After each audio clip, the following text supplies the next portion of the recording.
Vostra.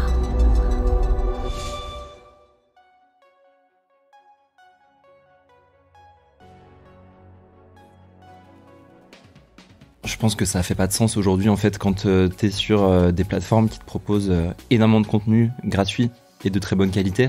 Faut vraiment que tu aies une offre qui soit très très balèze si tu veux pouvoir espérer engranger des abonnements dessus. Donc moi c'est pas quelque chose dans lequel je crois. Okay. Aujourd'hui et quand on regarde des médias digitaux qui ont tenté d'aller sur ces modèles-là, même aux États-Unis et en France, on se rend compte que c'est souvent assez compliqué de pouvoir monétiser son audience de cette façon-là. Et du coup, je pense qu'on va avancer de plus en plus vers de la collaboration produit avec des marques.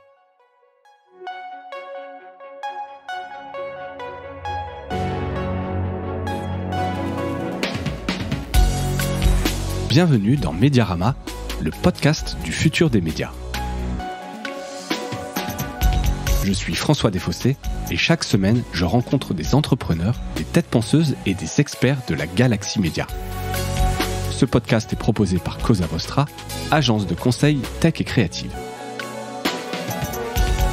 Retrouvez-nous sur cosavostra.com.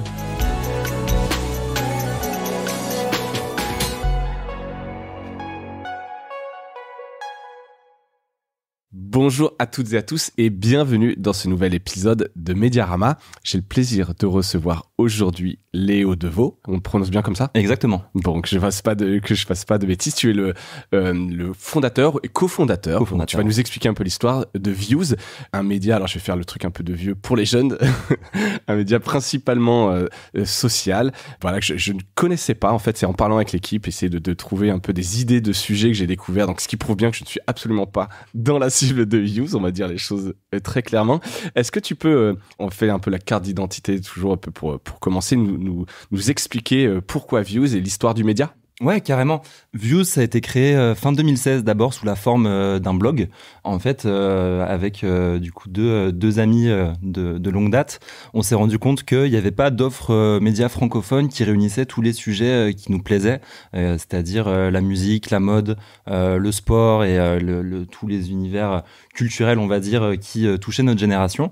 Et on était un petit peu frustrés de devoir s'informer quasi exclusivement sur des plateformes étrangères et de mêler ça à des plateformes françaises, etc. Du coup, on s'est dit, on va faire un blog qui va réunir un peu toutes ces verticales thématiques qui nous passionnent.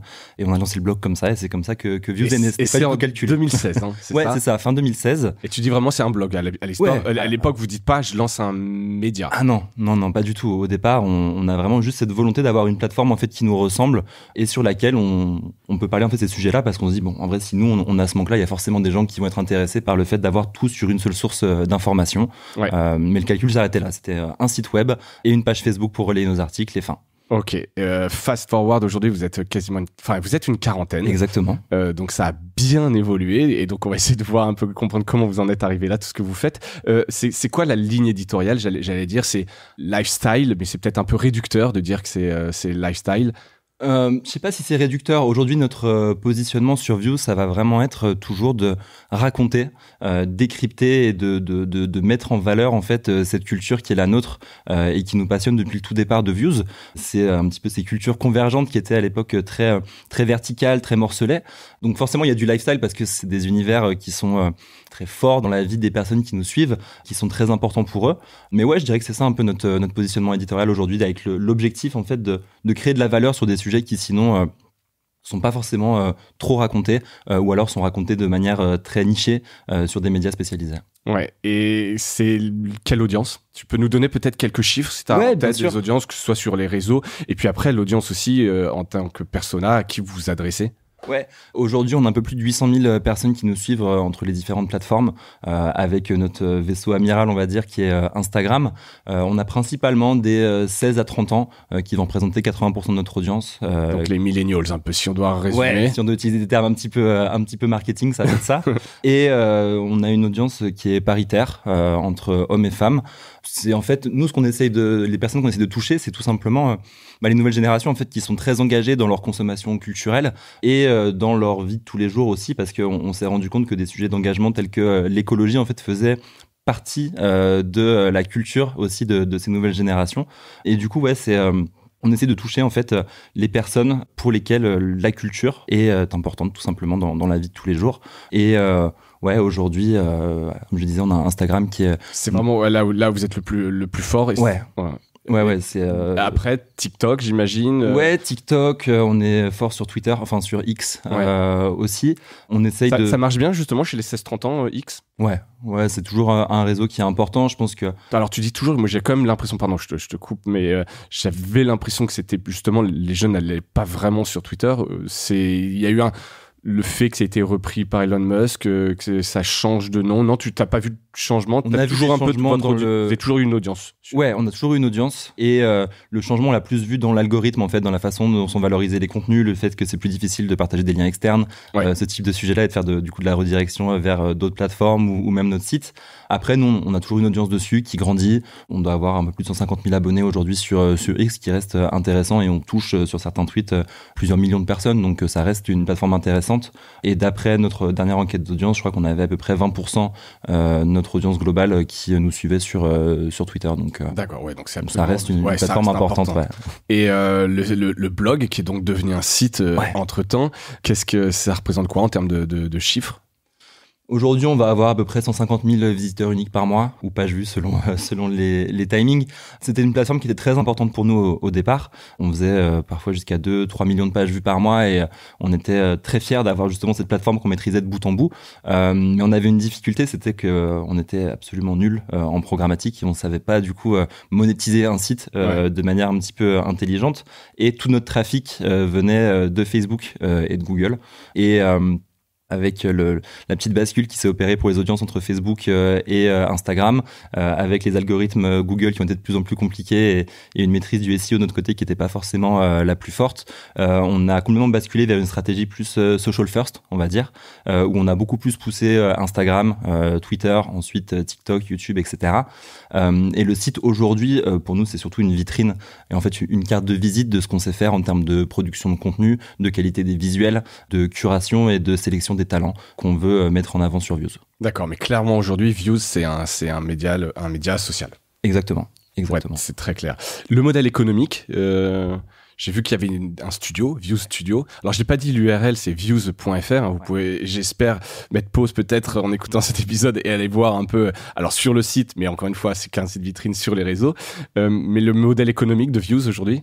On a du coup une grosse partie qui va être le brand content, donc la vente d'espaces publicitaires sur nos réseaux sociaux et la production des contenus qui vont y être diffusés, tout simplement parce que on est plutôt reconnu pour notre approche esthétique des sujets et on peut pas se permettre de diffuser n'importe quel type de publicité dessus. Donc cette manière d'approcher la publicité en faisant uniquement du brand content, ça nous permet aussi de garantir des standards de qualité à la fois pour nos clients sur le delivery final et aussi d'engager notre audience avec ces contenus sponsorisés pour tout simplement avoir un média qui soit cohérent de bout en bout.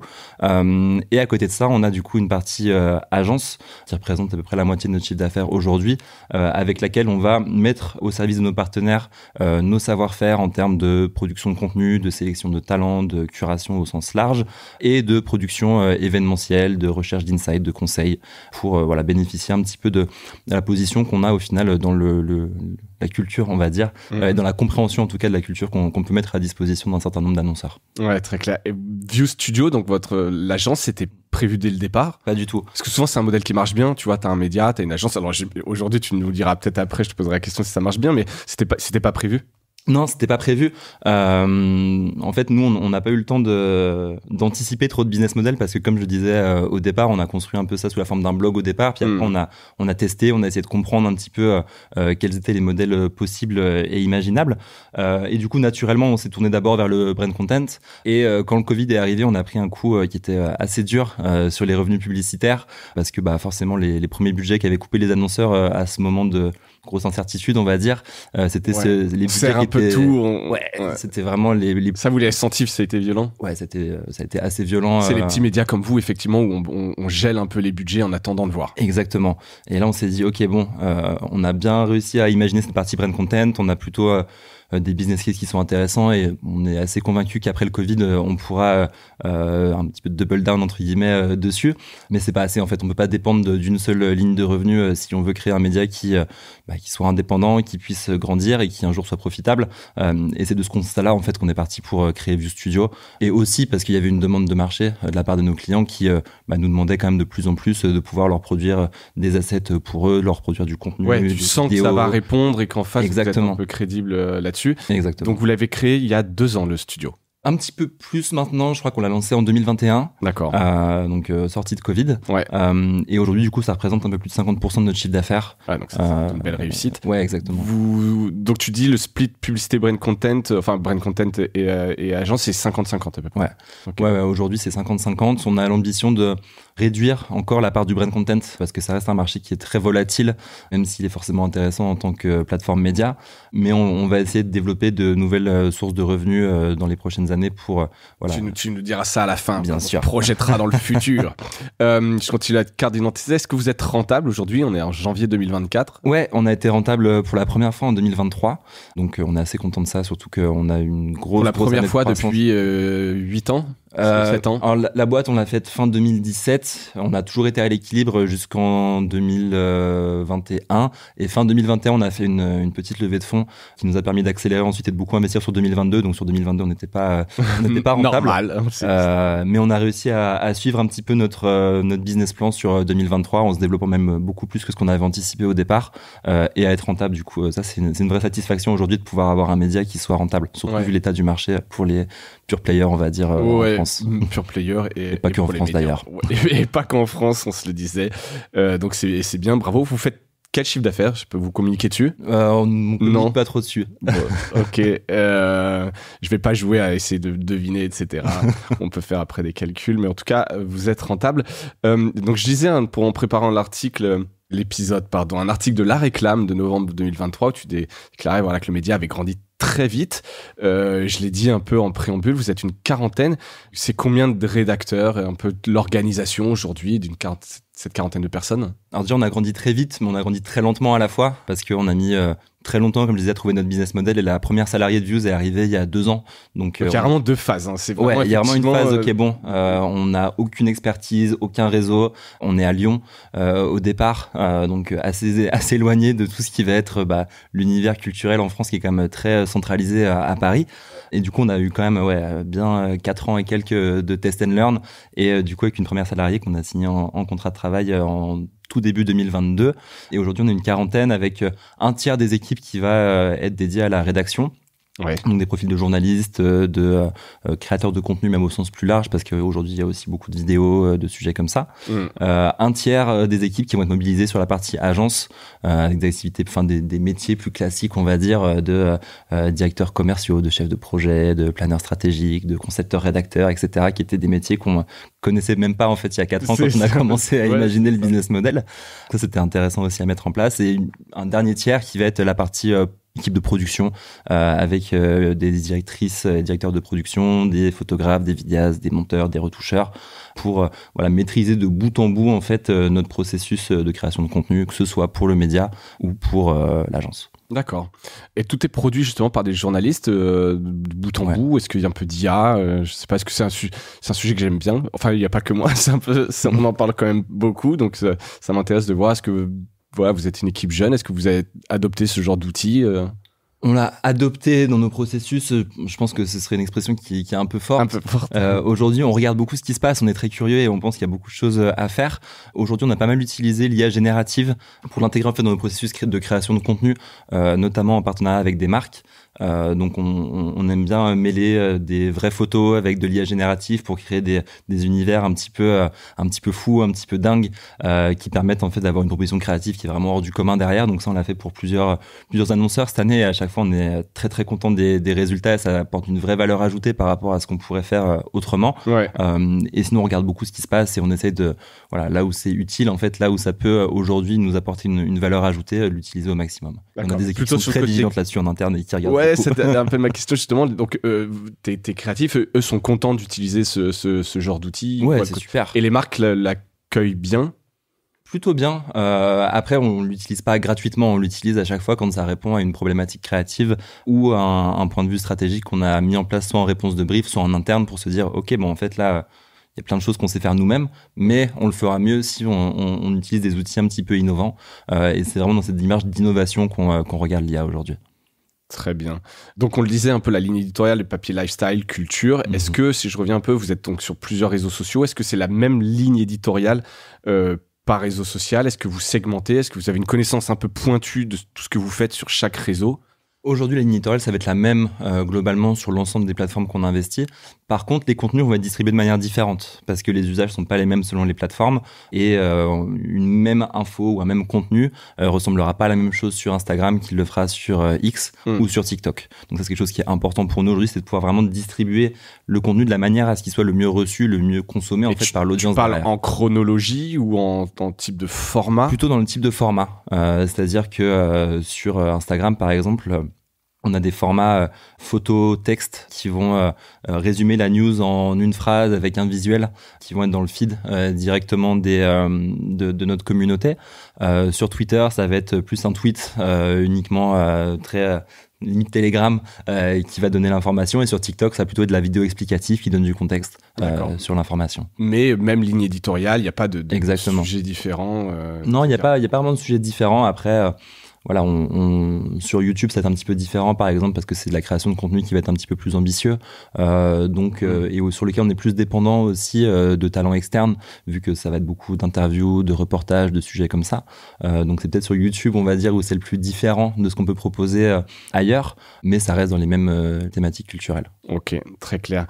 Et comment vous distinguez un peu d'offres éditoriales similaires, enfin concurrentes, je pense à Combini, à Bouscapé, qui ont aussi des stratégies sociales pointues, bien travaillées. Comment vous distinguez?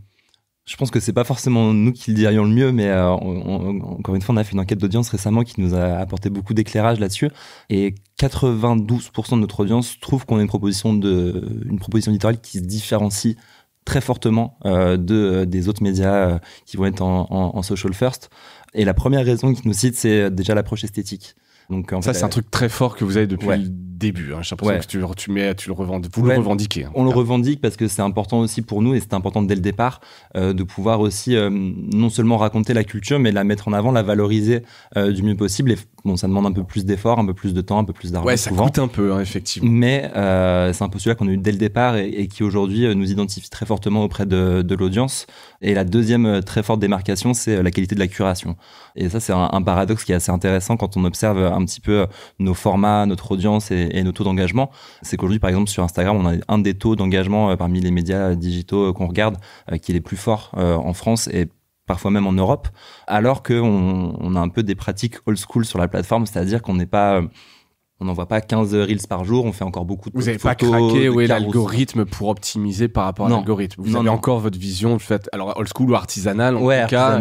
C'est bien, c'est peut-être encore des points d'amélioration, ou pas, en fait. En l'occurrence, tu peux aussi essayer de sortir de ça. En fait, ce qui est intéressant, et quand on échange avec notre communauté, c'est ça aussi qui ressort, c'est qu'on arrive à remettre un petit peu de curation humaine, on va dire, au milieu d'une culture des flux sur les réseaux.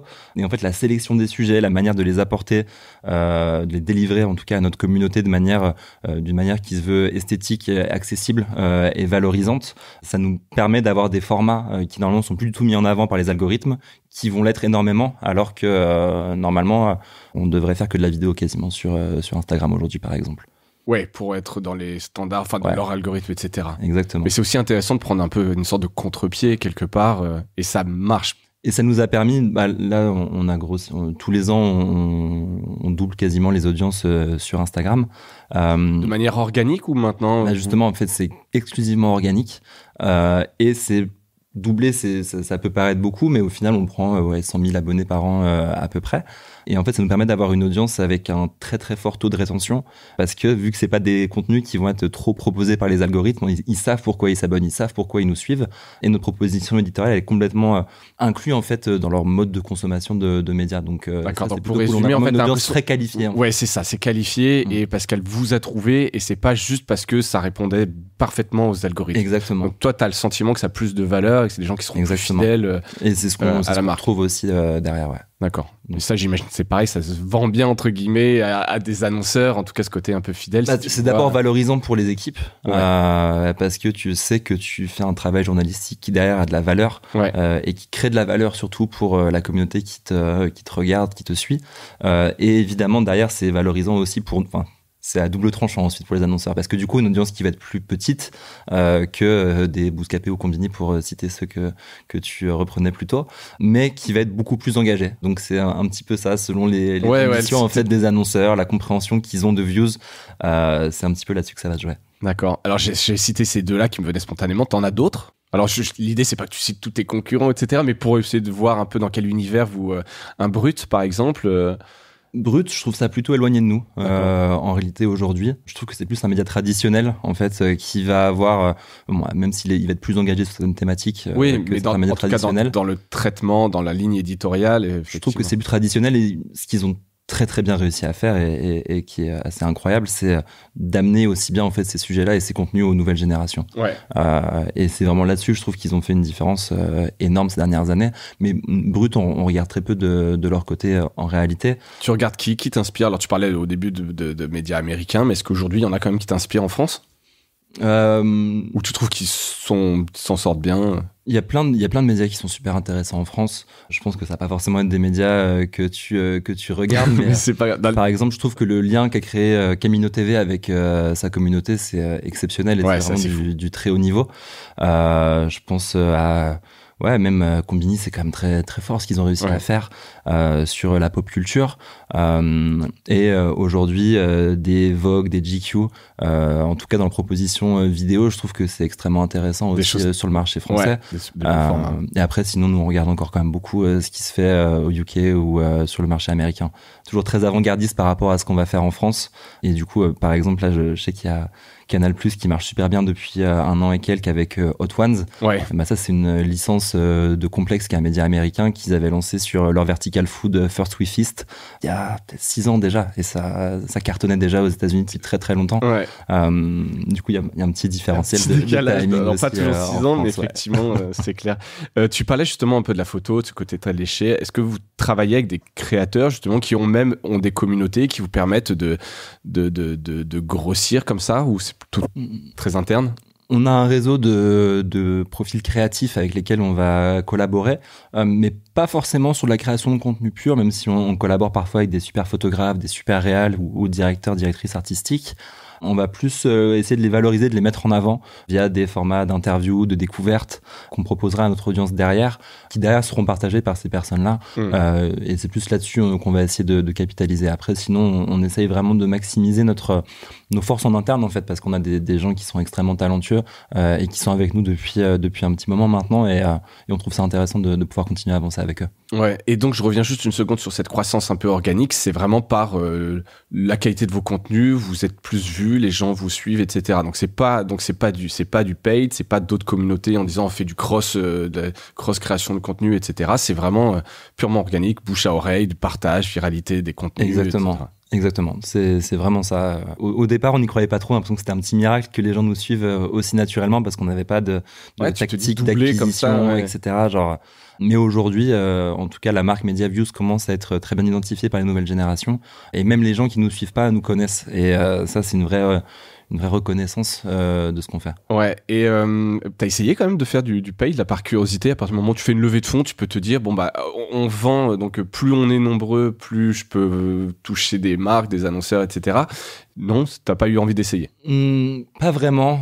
On en fait parfois sur du brand content pour accompagner nos campagnes, accélérer un peu. Mais en fait, nous, ce qu'on privilégie vraiment, et on s'est rendu compte que quand t'es un média, ta plus grande force, c'est ta communauté. Et pour ça, on a besoin d'avoir une audience qui est qualifiée. Du coup, vu qu'on est parti de ce postulat-là depuis plusieurs années, on essaye vraiment d'avoir un recrutement d'audience qui va être organique et qualifié. Le plus naturel. Exactement. Et c'est comme ça qu'aujourd'hui, on a une audience qui est extra... Non, mais c'est intéressant. En tout cas, effectivement, t'as un truc qui est très fort. Et alors après, j'imagine quand même qu'en paye, tu peux avoir des bons profils aussi, des gens qui seraient intéressants. Mais si cet argent et ces moyens, cette énergie, tu peux la mettre peut-être sur d'autres choses. C'est aussi un modèle qui fonctionne. On préfère vraiment investir sur le contenu. Très clair. View Studio, donc votre agence, est-ce qu'il y a des types de marques dans votre viseur pour votre audience? Qu'est-ce qui rend réussi une collab avec Views? Sur du brand content? Ouais. Ce qui va rendre une collab réussie, je pense que ce soit un bon terrain de rencontre entre le terrain qu'a voulu investir l'annonceur et la manière dont notre communauté va recevoir ce contenu. Et je pense que si ces deux maillons-là sont alignés, ça veut dire que c'est réussi, parce qu'aujourd'hui, on est sur un espace, particulièrement sur les réseaux sociaux, qui est extrêmement saturé de contenu.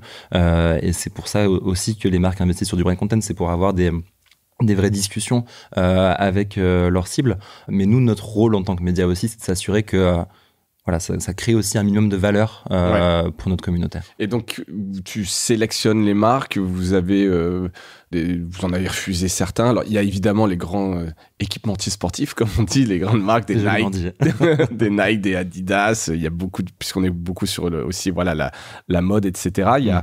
Mais voilà, est-ce qu'il y a d'autres types de marques que vous pourriez, demain, tu peux faire quelque chose sur des voitures? Ouais, on a déjà travaillé avec des constructeurs automobiles. On va reprendre toute la typologie officielle. Mais à chaque fois, en fait, on essaye d'en parler sous le prisme culturel, en fait. Aujourd'hui, ça n'a pas de sens pour nous de faire uniquement une pub pour un nouveau modèle de voiture. Notre audience, elle n'a pas besoin de views pour ça, en fait. Ouais. Par contre, ce qui est intéressant, à la fois pour notre audience et pour les annonceurs, dans ce cas-là des constructeurs automobiles, ça va être de pouvoir connecter la marque avec cette communauté sous le prisme d'une collaboration culturelle. Ouais, ok. Écoute, et plus vous grossissez, plus il y a des marques. Les marques viennent vers vous aujourd'hui. Vous démarchez, vous faites un peu d'outbound, comme on dit. T'as des gens qui vont appeler les marques en leur disant venez, on fait une collab. On l'a beaucoup fait. On le fait beaucoup moins aujourd'hui, tout simplement parce que on est beaucoup mieux identifié en fait par les typologies d'annonceurs qui sont les plus en adéquation avec l'ADN de Views. Après, on a deux démarches commerciales distinctes parce que c'est pas tout le même processus quand tu vas vendre de la publicité et que tu vas vendre de la production de contenu en marque blanche ou de la production événementielle. De côté studio. Donc, on va dire que les tactiques d'approche commerciale sont un petit peu différentes entre les deux. Mais aujourd'hui, on est très sollicité, on reçoit énormément de briefs, que ce soit sur la partie publicitaire ou sur la partie agence.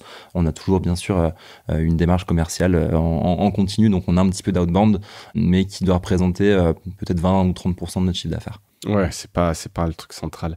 Je regardais sur Instagram, le premier lien qui renvoie à l'extérieur, c'est un Typeform. Donc, alors je sais pas si c'est en ce moment ou s'il est permanent. Ça, c'est en ce moment, pour le coup. C'est en ce moment, mais donc j'ai trouvé ça bien. Donc, c'est un Typeform pour mieux connaître votre lectorat avec plein d'interrogations sur ce qu'ils lisent, les marques, comment ils voient aussi Views. C'est quoi les enseignements et c'est important pour vous? Ouais, alors c'est super important pour nous. En fait, je pense qu'aujourd'hui, un média, c'est peut-être un peu un lieu commun de dire ça, mais il faut le rappeler, c'est la rencontre entre une offre éditoriale et une communauté. L'offre éditoriale, on la connaît, on la crée, on l'ajuste avec le temps, mais la communauté, on la connaît beaucoup moins. Et cette offre éditoriale, elle doit aussi répondre à des besoins, des envies, des demandes de cette communauté. Et du coup, c'est pour ça que depuis 2 ans maintenant, un peu moins de 2 ans, 1 an et demi, on a une démarche d'interroger, d'aller à la rencontre de notre audience qui est régulière.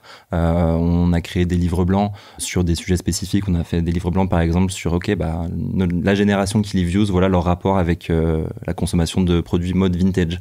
D'accord. Et livres blancs à destination de qui, pardon? Qu'on met à disposition de notre audience et qu'on envoie aussi aux marques avec lesquelles on collabore, parce que ça reste, c'est le petit plus de Views, on va dire, c'est qu'on peut aussi en apprendre un petit peu plus sur ces générations qui sont très volatiles dans leur consommation. Médias d'abord et consommation au sens plus large ensuite. Donc c'est central pour nous. Et là, c'est la dernière édition du coup qu'on a lancée pour le début d'année 2024 qu'on fait très régulièrement. Et les enseignements aujourd'hui, c'est par exemple, on a plus de 5000 personnes qui ont répondu déjà. Donc c'est un échantillon qui est quand même représentatif. Clairement. Qui est très représentatif. Et d'ailleurs, c'est assez intéressant. On s'est rendu compte qu'entre les 1000 premières réponses et les 5000, les pourcentages changeaient plus trop, en fait. Ouais, donc, c'est que vous avez... Exactement. Donc, ça veut dire déjà qu'on a réussi à trouver un échantillon qui est représentatif de notre audience. Et mine de rien, 5000, ça montre aussi l'engagement de notre communauté avec notre démarche média. Ouais. Et les enseignements principaux, c'est qu'aujourd'hui, on est parmi les médias les plus consommés de notre audience. Alors qu'on leur avait donné, par exemple, des listes avec vraiment tout toute l'offre média qu'on peut retrouver en France. Dont des médias que je ne connaissais pas. Ça m'a donné des super idées pour le podcast, donc je te remercie. J'ai mis ça dans le Slack en interne. On est là pour ça aussi. C'est bien, ça me permet de trouver des nouveaux médias. Mais donc que vous étiez parmi... ouais, c'est-à-dire qu'aujourd'hui, 75% de notre audience s'informe. On est parmi les 2 médias au travers desquels ils s'informent le plus. Ouais. Donc quand tu as 800 000 personnes qui te suivent, ça commence à être quand même des échantillons qui sont importants, qui sont intéressants et qui prouvent une chose peut-être, c'est qu'on arrive à leur apporter de la valeur au travers de notre proposition éditoriale.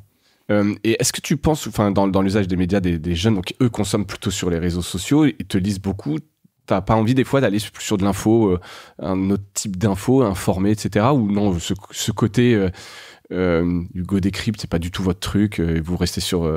Est-ce que Views pourrait évoluer ? On pourrait évoluer un jour peut-être, mais aujourd'hui, je pense que ce qui est important quand tu as un média, c'est d'avoir une proposition qui soit différenciante et qui apporte de la valeur. Aujourd'hui, l'information plus générale, on va dire, elle est quand même reprise dans énormément de supports, que ce soit des médias traditionnels ou des médias comme Hugo Décrypte qui font très très bien leur travail. Et en fait, nous, tant qu'on voit pas de valeur à apporter en plus que l'offre existante, il n'y a pas de raison qu'on aille sur ce sujet-là. D'autant qu'on reste, et je pense qu'on demeurera toujours un média culturel d'abord, donc on aura toujours cette ambition de pouvoir parler d'énormément de choses tant qu'elle peut passer sous le prisme culturel. Ouais, ok. Comment tu vois l'offre médias jeunes aujourd'hui? Quel regard tu portes là-dessus? On a parlé du Hugo Décrypte, mais il y a les médias un peu traditionnels, un peu aussi qui ont du mal à retenir, qui ont du mal à trouver cette nouvelle audience. Je pense que c'est compliqué pour les médias plus traditionnels parce que ils sont dans des pivots en fait. Donc quand tu dois faire pivoter des aussi gros paquebots, ouais, vraiment c'est le terme. Je pense que c'est beaucoup plus compliqué que pour des médias comme nous, comme Hugo Décrypte, comme Konbini ou Bouscapé, qui sont construits directement avec ces usages pour adresser directement ces nouvelles générations. Aujourd'hui, pour moi, un média jeune, ça n'existe pas vraiment en fait. C'est juste un mode de distribution des contenus qui est plus adapté à ces audiences-là. Mais à mon sens, je pense que même des grands groupes pourraient les adresser de manière plutôt organique et efficace, même si c'est très, très difficile. Mais il y a des médias qui le font très bien malgré tout. Et est-ce que vous parlez de churn chez vous, des gens qui arrêtent de vous suivre ou qui peuvent être volatiles, et comment tu restes pertinent parce qu'il y a toujours un peu ce sujet, j'en parlais justement avec Ahmad de Bouscapé, où tu as lancé Views, tu avais 19 ans, c'était donc en 2006, ouais c'est ça, non 2016 pardon. Pour moi 2016. Ouais pardon. Pour Ahmad c'est plus 2006, ouais, je pense effectivement. Exactement. Et donc tu vieillis aussi quelque part, ouais. Comment est-ce que tu fais en sorte que ton audience reste jeune, ou est-ce qu'elle vieillit avec vous ? Il y a déjà une part de rétention qu'on essaye de maximiser parce que c'est important aussi d'avoir pour nous une audience qui puisse grandir avec nous dans ses centres d'intérêt, dans sa consommation média. Après, c'est évidemment un enjeu très important que de pouvoir capter des audiences plus jeunes, même si j'ai l'impression d'avoir 45 ans quand je dis ça alors que j'en ai que 27. Pour nous, je pense que c'est aussi pour ça qu'on essaye d'avoir autant de terrains de discussion avec notre audience pour aussi mieux la comprendre, mieux connaître ses attentes, pouvoir segmenter aussi les catégories d'âge pour voir selon les âges quels vont être les sujets les plus pertinents, les formats les plus pertinents, les plateformes les plus utilisées. Et je pense qu'il y a aussi une part qui est importante chez nous de pouvoir recruter des personnes qui soient jeunes, voire très jeunes, pour renouveler aussi organiquement la proposition de format, la proposition éditoriale qu'on peut avoir sur Views. Et ça, vous le faites alors de manière concrète, comment par ces formulaires, comment est-ce que tu sais aujourd'hui ce qui intéresse quelqu'un qui va avoir 16 ans, etc. Est-ce que toi, par exemple, tu sais encore bien ce qu'il consomme à 16 ans sur... Moi, je le sais parce que j'ai 16 ans, c'est peut-être un tout petit peu en dessous de notre tranche d'âge, mais on a souvent des stagiaires, des alternants qui sont jeunes, voire très jeunes, qui nous apprennent, en fait, tout simplement. Qui, pour eux, des artistes sont énormes, alors que pour nous, on les a pas encore vus venir. Des créateurs TikTok sont énormes, alors qu'on avait jamais entendu parler. Et c'est aussi comme ça, je pense qu'on reste connecté avec ce qui se fait. On a une grosse veille média en interne qui nous permet justement d'être très vigilants sur ces sujets-là, parce que c'est important de pouvoir se renouveler et d'amener aussi notre audience historique sur des nouveaux modes de diffusion, des nouveaux canaux et des nouveaux formats. Ouais, et donc tu n'as que 27 ans, effectivement, comme on le disait, mais est-ce que, justement, de l'autre côté, les gens vont continuer de suivre Views encore jusqu'à 30, 35, 40 ans? Tu vois, est-ce qu'avec le temps, vous allez, votre base la tranche d'âge, ou est-ce qu'au bout d'un moment, les gens vont arrêter de lire Views? Je sais pas comment t'imagines un peu ça. Tu te poses peut-être pas ces questions. Il y a peut-être moi qui pose ces questions. Moi, je pense que ils continueront à nous suivre tant que les sujets les intéresseront, en fait. Ouais. Donc, il y aura forcément des... C'est pas une question d'âge ou c'est bien payé. Non, en vrai, nous, on réfléchit vraiment sur l'offre éditoriale qu'on peut avoir et la communauté qui la suit. Et c'est vraiment cette rencontre entre une communauté et ces sujets qui nous intéressent. Et on espère être ce terrain-là pour le plus de monde possible, en gardant toujours une audience qui soit qualifiée, qui soit engagée. Et je pense que naturellement, l'engagement, en tout cas, des personnes plus historiques dans notre communauté va se faire sous ce prisme-là. Ouais, et pour ça, on verra. C'est vraiment des trucs de Madame Irma, tu sais, on verra. Mais justement, alors avant de parler du futur, tu voulais parler un peu peut-être de diversification. Tout à l'heure, tu avais évoqué chercher d'autres choses. C'est quoi les plans ou les idées où vous pourriez aller pour diversifier un peu Views? Aujourd'hui, ce qu'on trouve intéressant avec Views, c'est que au-delà d'avoir un média qui soit identifié par les communautés qu'on cible, on a au sens plus large une marque média qui est forte, avec une approche esthétique, comme j'y reviens encore, qui est très appréciée en fait par les personnes qui nous suivent, et ça nous ouvre beaucoup de choses en fait, parce que vu qu'on est une communauté qui est extrêmement engagée avec ce qu'on fait, c'est une communauté aussi qui s'engage avec tout un tas d'initiatives qu'on met en œuvre. Donc typiquement les enquêtes d'audience qu'on fait, on produit aussi des livres blancs pour un certain nombre de marques en direct qui nous permettent d'ouvrir une ligne de conseil en plus de la production de contenu et de la production événementielle. Et on a l'ambition de pouvoir proposer aussi plus d'expérience à notre communauté, parce qu'aujourd'hui on croit pas du tout à des modèles d'abonnement, quoique à la limite un tout petit peu sur Substack, mais ce sera jamais des revenus très conséquents. Ça, t'y crois pas? Pour un média, pour les jeunes, tu crois pas dans l'abonnement? Je pense que ça fait pas de sens aujourd'hui en fait, quand t'es sur des plateformes qui te proposent énormément de contenu gratuit et de très bonne qualité. Faut vraiment que tu aies une offre qui soit très très balèze si tu veux pouvoir espérer engranger des abonnements dessus. Donc moi, c'est pas quelque chose dans lequel je crois. Okay. Aujourd'hui, et quand on regarde des médias un peu de digitaux qui ont tenté d'aller sur ces modèles-là, même aux États-Unis et en France, on se rend compte que c'est souvent assez compliqué de pouvoir monétiser son audience de cette façon-là. Après, nous, on pense qu'on peut la monétiser sur d'autres... la monétiser, c'est même pas un terme que j'apprécie, parce qu'en vrai, on réfléchit pas à notre audience en termes de produits. Non, mais en vivre, en tout cas. Voilà. Tu vois, ou autre manière que de pouvoir continuer à produire. Ouais, et un truc qui est intéressant aussi, c'est qu'on se rend compte dans nos différentes enquêtes d'audience que on est limite une marque lifestyle en fait pour les gens qui nous suivent, et du coup je pense qu'on va avancer de plus en plus vers de la collaboration produit avec des marques. Typiquement, je pense que avec une mise en avant de la marque Views qui pourrait avoir une existence. Je pense qu'un jour ce sera le end goal, en tout cas sur du direct to consumer, et c'est un modèle qui est intéressant aujourd'hui, je pense, de mêler pourquoi pas un peu de e-shop, faire des drops où tu sors une collection un peu éphémère ou de ce genre de choses. Et en fait de renforcer l'écosystème dans lequel on a déjà le média pour diffuser, l'agence pour produire les contenus et les stratégies autour, et du coup la marque qui va reposer autour de la communauté en fait. Et tout cet écosystème, il repose sur le lien qu'on a avec cette communauté là. C'est pour ça que c'est aussi important pour nous que de pouvoir maintenir une relation durable et de qualité avec elle. Puis après, t'as plus besoin de personne. Tu fais tout seul. J'espère qu'un jour ça serait possible, mais bon, je pense pas que ça existe. Non, et puis après, la manière dont vous le faites, c'est aussi enrichissant de faire des collaborations avec des marques. Quand c'est bien fait, bien accepté, etc. Moi, je trouve ça hyper vertueux au final. Ouais, bien sûr. Et super belle collab à faire. Et on a beaucoup de choses même en nom propre à faire, je pense aussi, tu vois. Notre communauté, elle est très demandeuse, qu'on organise par exemple des expositions, des pop-up, des concerts, des soirées. Enfin, je pense qu'on a énormément de choses à tester, à apprendre, qui nous permettront aussi là de faire réduire la part de la publicité dans nos revenus, et ensuite la part de l'agence pour vraiment être le plus solide possible. Et donc tout ça, ce sont des idées où tu les inscris dans le business plan 2024, où tu recrutes, ou t'en es où? C'est des idées, il y en a certaines qui sont en cours, qui sont déjà lancées, et on a des lignes déjà au BP 2024 et sur les prochaines années là-dessus, qui sont pour l'instant pas forcément les plus conséquentes, parce qu'on a une démarche, on va dire, sustainable dans notre façon d'aborder la croissance de l'entreprise. Mais on a des personnes internes qui travaillent dessus, on a des initiatives qui ont déjà été faites, et on va avoir déjà cette année par exemple plusieurs soirées, plusieurs drops de produits, potentiellement des concerts, des expositions aussi, pour vraiment amener notre communauté sur d'autres terrains que le digital. D'accord, ça c'est... Et Tu te vois où dans 5 ans, ou tu vois où Views dans 5 ans? Dans 5 ans, c'est toujours un petit peu compliqué comme question, parce que comme je te disais plus tôt, il y a 5 ans, on était très loin d'imaginer... si on prend la courbe, dans 5 ans, vous êtes 500.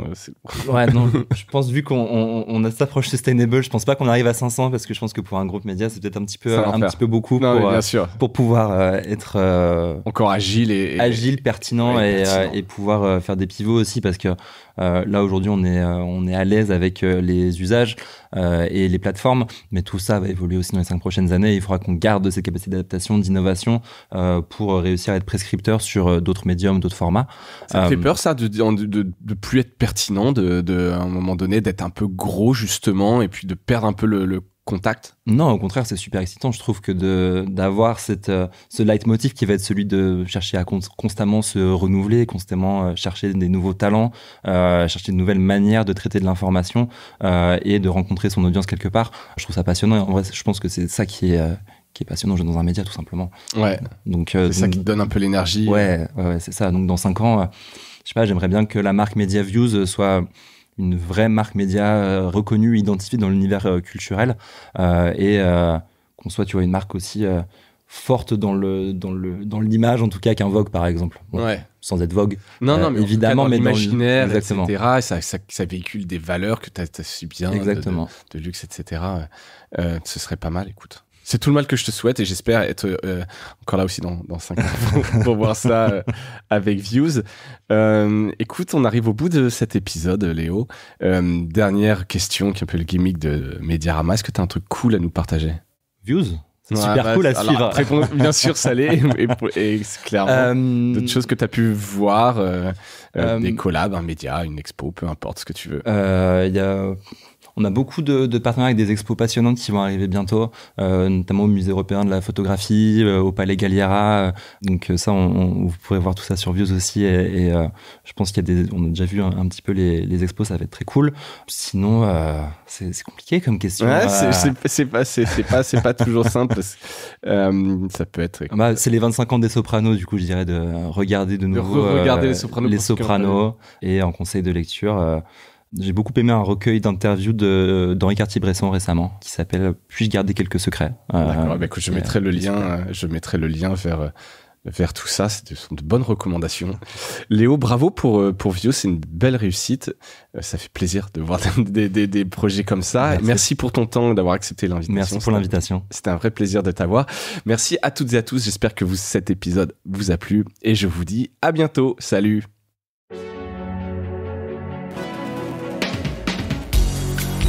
Voilà, Mediarama s'achève. Si cet épisode vous a plu, n'hésitez pas à le liker et le partager. Et puis, si vous souhaitez être accompagné par notre agence Cosa Vostra, contactez-moi par mail mediarama@cosavostra.com. Portez-vous bien.